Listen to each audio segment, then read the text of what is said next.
story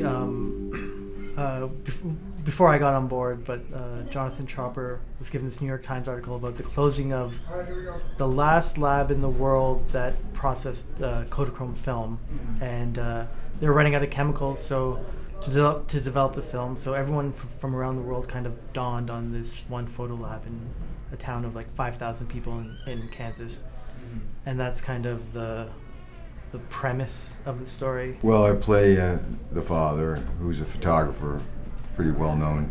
His life is not based on Steve McCurry, but his work is somewhat based on McCurry. Who was a great photographer. He was well known for his Kodachrome portraits mostly.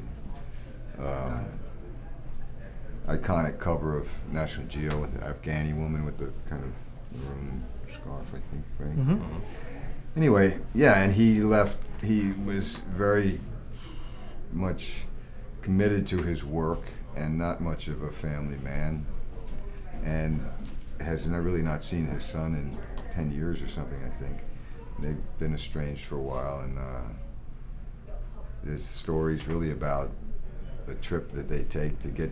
He's got 4 rolls of film that haven't been developed. He needs to get to Parsons, Kansas. He doesn't trust the mail or FedEx, and so they coerce the son into coming along on this trip, and that's kind of the starting point. Yeah, yeah.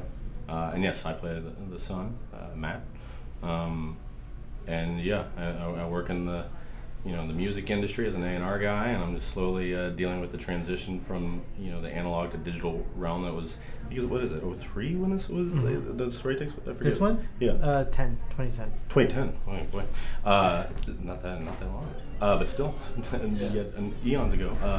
And so so I'm there, going through that, and then this, the prodigal father returns. Yeah. And so then it's what the growth I need to do, and the anger that I hold within me, and how do I go on my own little personal road trip. We both do. The very first short film I ever did was on film, and hadn't touched it for maybe 12, 15 years. And one thing that it did that I kind of enjoyed, and I think it relates to a broader spectrum of like this move towards digital, is it made me more present on set. Definitely made me more present, because you couldn't push a button to rewatch what you shot.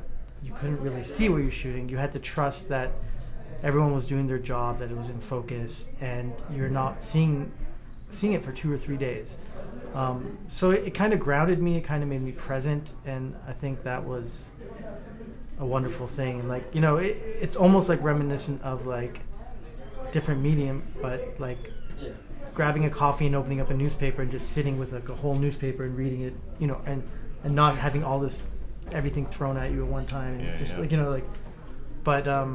or like going through an MP3 and your iPad and your 1,000 songs. It's just like you put the record on, you get the one, then you got 5 there, whatever. So yeah, there's also like, and I shoot pictures here and there, and there's the intention that you bring to something versus film, where every frame costs, you can put a dollar amount on it, literally, if you want, like footage wise and whatnot.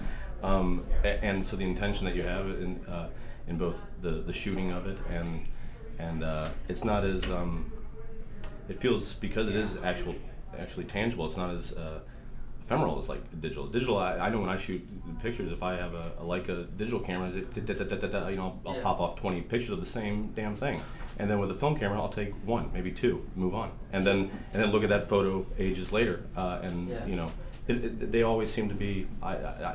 I'm more proud and excited to look at the stuff that I shoot on film than I am necessarily on digital, and certainly not the camera's fault.